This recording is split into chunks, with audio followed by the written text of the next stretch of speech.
السلام علیکم۔ سنیے ایک خوبصورت واقعہ۔ ایک غلام تھا۔ ایک دن وہ کام پر نہ گیا تو اس کے مالک نے سوچا کہ مجھے اس کی تنخواہ میں کچھ اضافہ کر دینا چاہیے تاکہ وہ اور دلچسپی سے کام کرے اور آئندہ غائب نہ ہو۔ اگلے دن مالک نے اس کی تنخواہ سے زیادہ پیسے اسے دیے جو اس نے خاموشی سے رکھ لیے، لیکن بولا کچھ نہیں۔ لیکن کچھ دنوں بعد وہ دوبارہ سے غیر حاضر ہوا تو اس کے مالک نے غصے میں آ کر اس کی تنخواہ میں کیا گیا اضافہ ختم کر دیا اور اس کو پہلے والی تنخواہ ہی دے دی۔ غلام نے اب بھی خاموشی اختیار کی تو مالک نے کہا، جب میں نے اضافہ کیا تو تم خاموش رہے اور اب جب کمی کی تو پھر بھی تم خاموش ہو، آخر کیوں؟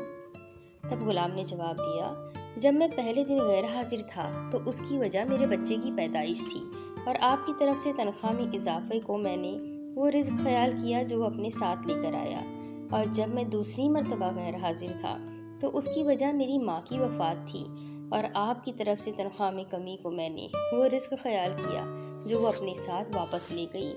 پھر میں اس رزق کی خاطر کیوں پریشان رہوں جس کا ذمہ خود اللہ نے اٹھایا ہوا ہے۔